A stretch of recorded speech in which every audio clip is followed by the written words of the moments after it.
नमस्कार, मैं हूं प्रज्ञा प्रसून 93.5 रेड एफएम पर। हम सेलिब्रेट कर रहे हैं इंडिपेंडेंस डे, लेकिन मैं और मेरे जैसे कई लोग आज़ाद नहीं हैं। हम इंडिपेंडेंट नहीं हैं क्योंकि हमारी बैंकिंग सिस्टम हमारी आइडेंटिटी, हमारी पहचान को पूरा नहीं मानती। जब मैं एक नया बैंक अकाउंट खुलाने गई, प्रोसेस मेरा रिजेक्ट हुआ। सिर्फ एक छोटी सी इनएबिलिटी ऑफ ब्लिंकिंग माई आई। प्रज्ञा जी, सबसे पहले स्वागत है आपका 93.5 रेड एफएम पे। प्रज्ञा जी, सबसे पहले आपकी स्टोरी तो लोग जानते हैं, बट हम जानना चाहेंगे कि अभी, because you being an acid attack survivor, तो आपके साथ क्या प्रॉब्लम्स रही हैं, जैसा कि आपने बताया। तो शुरू से शुरुआत करेंगे, तो क्या क्या इश्यूज आपने झेले हैं? जो हम आइडेंटिटी क्राइसिस की बात करते हैं, तो क्या क्या रहा है? ओके, आइडेंटिटी क्राइसिस तो हमेशा ही रहता है। चैलेंजेस जो मुझे पहले जानते थे, बहुत सारे जो मेरे स्कूल के कॉलेज के फ्रेंड्स हैं मुझे पहचानते भी नहीं हैं, राइट। बहुत सारे जगह फेस रिकग्निशन मैच नहीं करता है, बहुत सारी चीज़ों में प्रॉब्लम आता है।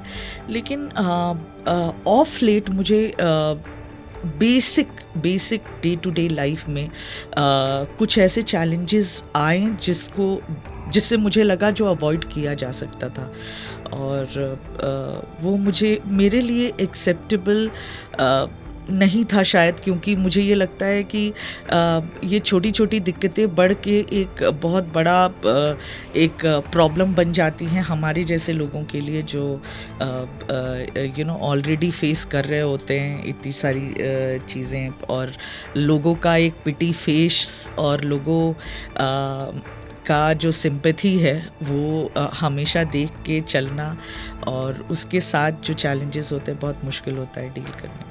क्योंकि आज जिस हम युग में रहते हैं, डिजिटल युग है, और हर एक चीज़ जो है डिजिटली आ गई है, और हमारी पहचान भी, जो आइडेंटिटी भी है, वो भी डिजिटल हो गई है। चाहे फ़ोन्स में आप देखें, फिंगरप्रिंट आ गए हैं, आपके आइरिस से, आपकी आंखों से चीज़ें लॉक होती हैं, वो आपकी आइडेंटिटी बनाई जाती है। तो आज के युग में जहाँ इतना सब डिजिटल हो गया है, वहाँ पर as a acid attack survivor या और भी जो लोग हैं जो दूसरे डिसेबिलिटी से जूझ रहे हैं, उनको क्या प्रॉब्लम्स का सामना करना पड़ता है? अगर आप अपने एग्जाम्पल से बताएं कि क्या दिक्कतें हैं। मेरे साथ 2 साल पहले एक छोटा सा हादसा हुआ था। हादसा ही अब मैं क्या बताऊँ, वो हुआ था कि मैं नया सिम कार्ड मुझे चाहिए था अपनी बेटी के लिए। तो मैं गई थी स्टोर में सिम कार्ड लेने। तो सारा कुछ जो उन्होंने बोला था, आधार अपना प्रोड्यूस कीजिए, मैंने दिया, सारा कुछ उन्होंने लिया। फिर उन्होंने बोला एक आपका फ़ोटो लेना होगा। अब वो पासपोर्ट साइज़ फ़ोटो नहीं लेते, अब वो लाइव फ़ोटो लेते हैं। तो वहाँ पे मुझे बोला गया कि आप ब्लिंक करिए। तो मैंने बोला मेरी एक आई ब्लिंक नहीं करती है। तो उन्होंने बोला, फिर भी फ़ोटो लिया और लेके और बोला कि मैम थोड़ी देर में आपका एक्टिवेट हो जाएगा सिम, 2 घंटे के अंदर एक्टिवेट हो जाएगा। और वो सिम के चक्कर में मैं घूमती रही, स्टोर जाती रही बैक टू बैक। 15 दिन हो गए, मुझे वो सिम मेरा एक्टिवेट नहीं हुआ। फाइनली उन्होंने बोला कि मैम आपका रिजेक्ट हो रहा है क्योंकि आपका आई ब्लिंक वो रिकग्नाइज नहीं कर रहा है, और आपको फिज़िकल फॉर्म भरना पड़ेगा। वो मुझे 15 दिन बाद बोला गया। और फिर और ये फिज़िकल फॉर्म में आपका 5 to 6 मिनिमम वर्किंग डेज लगेंगे।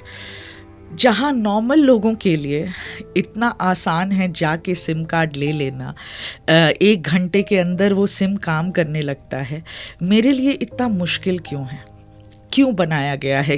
ये सिस्टम ऐसा बनाना चाहिए कि आसान होना चाहिए मेरे जैसे लोगों के लिए, या किसी सीनियर सिटीज़न के लिए, या कोई भी जो PWD को बिलोंग करते हैं उनके लिए ये सिस्टम और आसान होना चाहिए, ना कि मुश्किल होना चाहिए। सेम वही चीज़ इस साल जब मैं एक नया बैंक अकाउंट खुलाने गई, तब मुझसे बोला गया कि मैम आपका फ़ोटो लेंगे और 2 घंटे में आपका नया अकाउंट खुल जाएगा।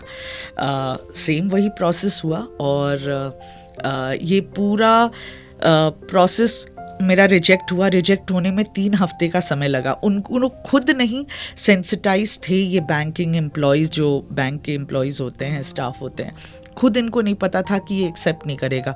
इन्होंने फ़ोटो तो ले लिया, मेरा लाइव फ़ोटो, ब्लिंक किया नहीं एक आई, और उसके बाद 3 हफ्ता इनको आइडेंटिफाई करने में लग गया कि क्यों ये रिजेक्ट हो रहा है, जबकि मैं बोल रही थी कि मेरा ये एक्सेप्ट नहीं करेगा, मेरे साथ ये पहले हो चुका है।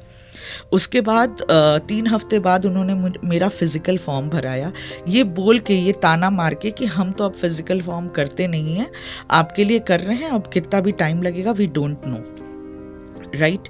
उसके बाद फिज़िकल फॉर्म किया, फिर भी मैं 10-12 दिन वेट की, कुछ भी नहीं हुआ। तब मैंने पिटीशन ये स्टार्ट किया कि ऐसा डिस्क्रिमिनेशन नहीं होना चाहिए, ये डिस्क्रिमिनेशन कहीं ना कहीं स्टॉप करना बहुत ज़रूरी है। शायद मेरी आवाज़ से और 4 लोग मुझे सपोर्ट करने आ जाएं और हम 5 मिलकर के कुछ और आवाज़ उठा के कुछ बोल सके, लोगों तक पहुंच सके और बोलें, एटलीस्ट लोगों को इतना बोले कि ये प्रॉब्लम होता है एसिड अटैक सर्वाइवर्स के साथ, और ये बहुत ही यूनिक प्रॉब्लम है।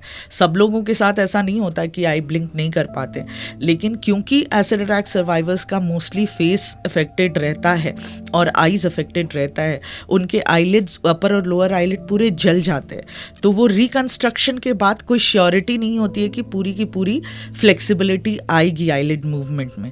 मेरी नहीं आई एक आई में, और मैं इसलिए ब्लिंक नहीं कर सकती हूँ। तो इस वजह से सिर्फ मैं जिंदा आपके सामने खड़ी हूँ, मैं आपसे बात कर रही हूँ, आप मुझे आधार कार्ड मांगे, मेरा कोई भी डॉक्यूमेंट, आईडी प्रूफ, मैं आपको सब प्रोड्यूस करूँगी। सिर्फ एक छोटी सी इनएबिलिटी ऑफ ब्लिंकिंग माई आई, उसकी वजह से आप मेरा फॉर्म रिजेक्ट कर रहे हैं, उसकी वजह से आप मुझे सिम कार्ड नहीं दे रहे, आप सजेस्ट कर रहे हैं कि मैं अपने हस्बैंड के नाम पे सिम कार्ड ले लूँ।